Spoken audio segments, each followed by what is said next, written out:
educación. Miren, quisiera preguntarles, bueno, sus nombres primero y qué relación hay entre la lectura y la educación.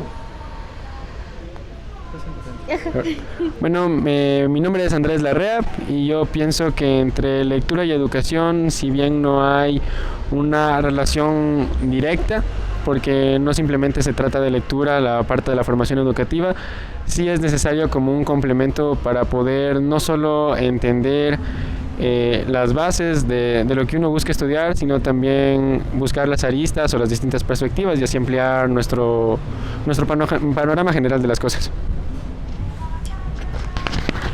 Yo me llamo Ivana y bueno, es algo esencial, realmente yo pienso que sí se relaciona directamente. Aparte hay que tener comprensión entre las dos y es un eje fundamental realmente también la lectura dentro de la educación, porque aparte no es solo leer, sino también comprender lo que se va a decir. Soy Sebastián Benavides. Yo también opino de que la lectura es algo esencial, no solo en la parte educativa, sino en la parte social, en la parte de la comunidad. Y no solo focalizar la lectura en temas centrales o temas académicos, sino también en temas generalizados, ya que esto también influye bastante en cultura general y en ampliar el pensamiento de las personas. Y para mí es algo sumamente importante dentro de una sociedad y dentro de la academia o dentro de los niveles básicos de educación. Una pregunta más. ¿Cómo creen ustedes que los profesores eligen los libros que leen con los estudiantes? ¿Cómo un profesor elige los libros que lee? Bueno, a mi criterio, los profesores están muy adoctrinados a literatura universal. Siempre, si es muy básica la lectura, no amplían o no buscan algo nuevo, llamativo para leer. Y los profesores solo se basan en el pensum, no investigan nada más para mandar a leer a los estudiantes. Bueno, hay diferentes aspectos en el que depende también de la persona y del profesor. En mi caso yo tuve algunos profesores que se salían de la línea y mandaban, no era el típico libro que mandaban en los colegios, por ejemplo, si nos mandaban a leer cosas fuera de lo común, libros de historia o libros de autores ecuatorianos en los que nos hacían profundizar más la realidad que era y la que había antes.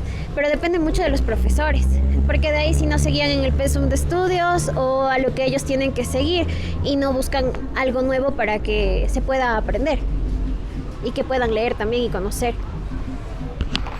Bueno, de mi parte creo que es muy estandarizada esa parte de la selección porque se busca darle el enfoque interdisciplinar con lo que se está viendo para tratar de hacer que lo que se lee tenga relación con lo que se está estudiando, con lo que se está viendo, y muchas veces los tipos de lectura o el tipo de narrativa que tiene el libro que se escoge no va de acuerdo con el hábito lector desarrollado por los estudiantes, porque se busca que tal vez el estudiante lea un libro que necesita un hábito lector ya desarrollado y no se dio el tiempo de generar ese hábito en el estudiante, entonces obviamente no va a tener el efecto que se desea y no va a tener, realmente no va a ser muy fructífero esta lectura para complementar la educación. Ya, muchas gracias. Agradezco mucho por...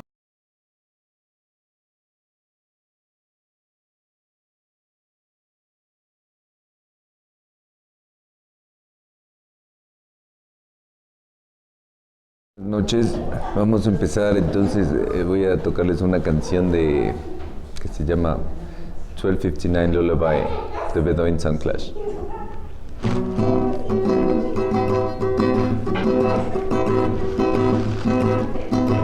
Saturday morning, only Saturday is my breathing. Saturday awake, not knowing where would it be I'm going, but I know time moves slow. 12:59, say lullaby, and if you want me to sing you a song, I know that it's a 12 feet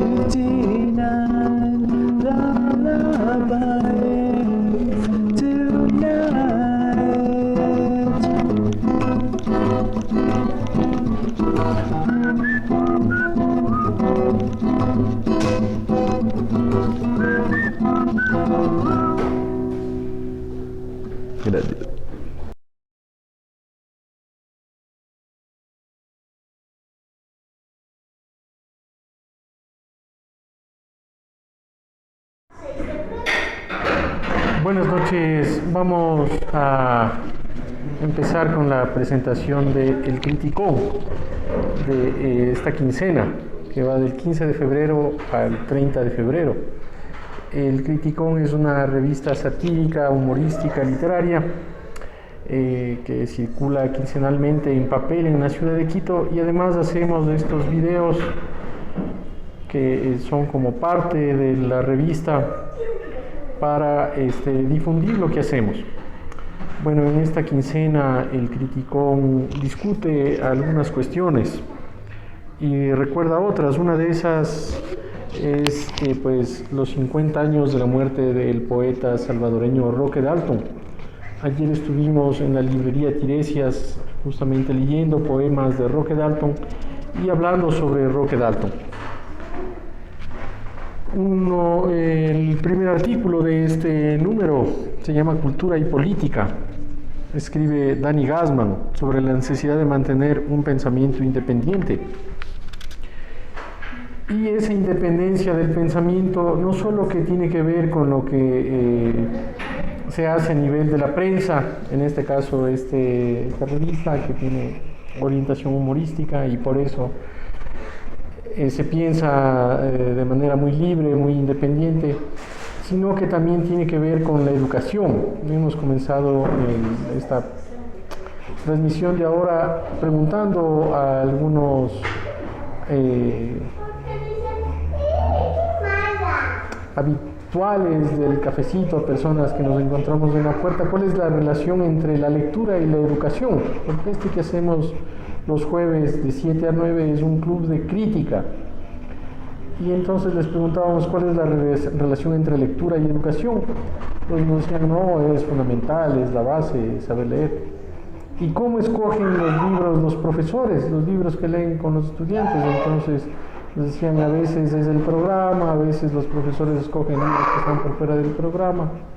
Pero un profesor, cuando escoge los libros que va a leer con los estudiantes, es como un nivel de crítica literaria. Escoge libros porque piensa que esos libros son las fuentes autorizadas, son libros clásicos, son los libros que discuten mejor un problema, son libros que todo estudiante debe leer cuando pasa por el colegio o por la universidad. Es decir, el profesor es un entendido en libros siempre. No siempre puede ser así en la casa. A lo mejor un padre, una madre, no necesariamente son esta especie de críticos literarios y culturales, pero un profesor sí debe ser de eso. Claro, en mi caso yo provengo de la universidad, he estado 17 años ligado a la universidad, y la importancia de la universidad y del profesor dentro de la universidad radica en que enseña a leer en el sentido de que sabe escoger los libros y puede explicar por qué ha escogido ciertos libros y no otros, y puede explicar el contexto en el que esos libros se han escrito y cómo leerlos ahora. Claro, en una época en que la universidad, la privada, está convirtiéndose en una especie de vendedora de títulos, es una universidad chatarra, y en cambio la universidad pública se burocratiza y se pierde como toda perspectiva crítica o de investigación. Hemos pasado nosotros a la prensa, a buscar espacios alternativos como este del cafecito. Y entonces, aunque este artículo Cultura y Política no se centra necesariamente en el tema de la universidad, pues sí tiene que ver con esa independencia crítica del pensamiento. Luego, pues tenemos nuestra sección de collage, que aquí en este caso hemos publicado un collage que hicimos en el club de collage y jam poético en la librería Tiresias, con la que colaboramos con René y con Shunko, que siempre están por ahí. Luego tenemos un artículo que es pues un texto sobre el poeta salvadoreño Roque Dalton, que se cumplen 50 años de su muerte. Tenemos un dibujo de Diego, que es como una ilustración de nuestro Club Criticón, que es una escuela bohemia esta en la que organizamos y participamos. Un glosario de quichuismos tenemos aquí también. Luego está un texto de Pepito Piguave, Titanes en Saturno, que es una relación entre los nombres clásicos de las lunas de Saturno. Dice, a continuación, de manera resuelta o a veces sucinta, nos dedicaremos a las 9 lunas titanes que merodean Saturno. Tenemos luego un artículo que ha sido escrito por Números, uno de nuestros anunciantes, que tiene que ver con los impuestos que debemos declarar justamente a partir de este mes. ¿Por qué declarar los impuestos a la renta y cómo hacerlo? Tenemos también la colaboración, siempre aquí vamos a tener a lo largo de este año, de Telmo Herrera, de su novela Yolanda, me gusta escribir tu nombre, que es una novela monumental, escrita por un latinoamericano que vive en París. Telmo tiene más de 50 años viviendo allá, entonces es muy interesante pues, de conocer su experiencia parisina. Tenemos también 2 artículos breves sobre la creación del Ecomuseo que está llevando a cabo FIDAL, la fundación de la expresidenta Rosalía Arteaga, y otro artículo de gestores ecuatorianos en Nueva York, en el que se cuenta un poco lo que hace Mónica Sarmiento Archer, quien está colaborando con FIDAL a través de la fundación de Estuardo Maldonado. Nosotros colaboramos también con Mónica Sarmiento, que es una profesora allá en Estados Unidos, muy activa a través de BICOA, una fundación dedicada a las actividades culturales, y también a través de su relación con Estuardo Maldonado, con congresos de literatura acá en Ecuador. El año pasado estuvimos con ella, con Mónica, allí en Loja, en el congreso que organizaba la universidad, y pues hemos publicado estos artículos que hablan de su actividad. Y luego al final tenemos, o antes del final, en la página de poesía tenemos un poema de Dani Torres, un viejo amigo que ha escrito este poema ya un poco antiguo, Ícaro, dedicado a Osvaldo Calisto, y que fue publicado en el año 2007 en el libro Signos, que obtuvo la mención de honor en el 5º Concurso Nacional de Poesía César Dávila. Bueno, dice parte del poema: la furia del sueño guió tu sombra hasta invadirte, herido de vida dibujas un laberinto con tus alas, sabes que el día destruye la noche. Dice al comienzo de este poema. Y finalmente el Criticón trae una crónica, un fragmento de una crónica de un libro más extenso, que dice al comienzo de esta crónica, un libro que habla sobre el país perdido, se llama esta crónica. Entonces esta crónica dice al comienzo: el video de Emma Guerrero circuló vertiginosamente. Era una performance intensa de una...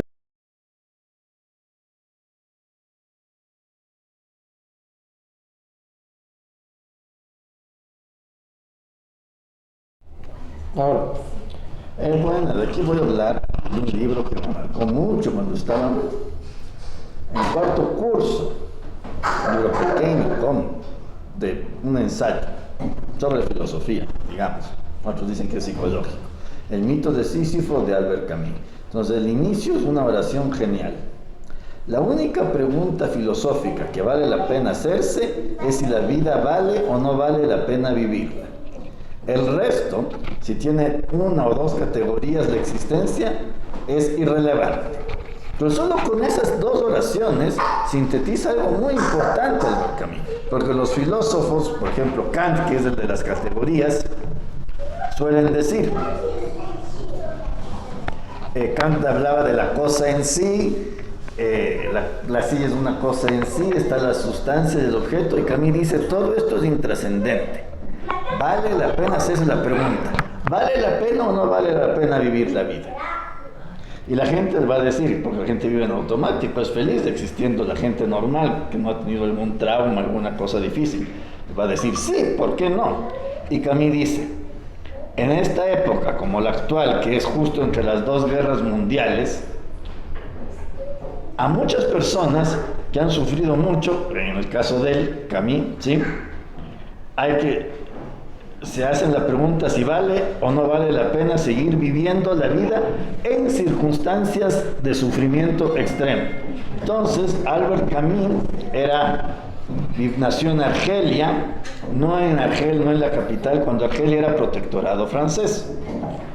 Nació en una ciudad que se llama Orán, que queda muy cerca de España. El padre era analfabeto, el padre era francés. La madre era analfabeta, ella sí, argelina, digamos, no tenía nacionalidad, él tampoco. Y el padre, para salir de la pobreza, se fue de voluntario a la Primera Guerra Mundial y no regresó. Entonces Camus, cuando él tenía 8 años, se fue y nunca más regresó, y Camus se quedó viviendo con su madre, que era empleada de servicio doméstico, sordomuda, con el hermano mayor de su madre, que también era sordomudo y era albañil de un astillero en Orán, y la abuela materna de Camus, que era española, también analfabeta, y que tenía en un barrio popular de esta ciudad, Orán, un pequeño negocio. Entonces, claro, Camus tuvo unas circunstancias muy duras, y la familia se empobreció después de la anterior pandemia, de la que se conoce como gripe española. Entonces eran ladeados porque se les decían que eran los portadores del virus de la gripe española. Entonces era un sufrimiento muy grande. Entonces Camus se dice, en estas circunstancias, porque en ese momento, cuando escribió el mito Sísifo, varias personas sufrían, especialmente en París, salía de la guerra, ¿no? De la Segunda Guerra Mundial, me parece, sí, había mucho sufrimiento. Entonces Camus dijo eso. Y a él, claro, a Camus le fue muy bien con el profesor, con el maestro de escuela, lo querían bastante, que era de los que iban con la vara para castigar a los alumnos maleducados. Y él le vio a Camus muy inteligente, entonces le dijo, la única manera que tú salgas de la pobreza es que estudies para magisterio. Yo voy a hablar de ti. Entonces habló de él y Camus se fue a Argelia a estudiar magisterio. Cuando estuvo en Argelia, enferma de tuberculosis y tiene que dejar la carrera. Y eso le afectó mucho, le deprimió mucho, y ella empieza a preguntarse por el sentido de la vida cuando la vida es adversa. En circunstancias normales, si alguien se pregunta por el sentido de vivir o no vivir, es absurdo, es ridículo, es más absurdo que el absurdo de Camus. Entonces, pero esto es lo importante del mito de Sísifo. Y él, claro, fue en circunstancias muy adversas de Argelia, había mucho desempleo. Se fue a Austria, justo a un sanatorio en que estuvo Franz Kafka antes que él, de tuberculosis. Y conoció a personas que sufrían mucho, que lo pasaban muy mal, inmediatamente después de la Primera Guerra Mundial, con tuberculosis. Entonces, esa es la pregunta que él dice, la esencia de la pregunta filosófica. Así empieza el mito de Sísifo. ¿Preguntas hasta aquí? ¿Puedes repetir cuál es la pregunta que se hace al comienzo del libro? Es si la vida vale o no vale la pena vivirla cuando hay circunstancias adversas. Preguntarle algo a Alberto, que nos ha contado sobre este libro de Camus, el mito de Sísifo. O si alguien quiere leer algo y después conversamos.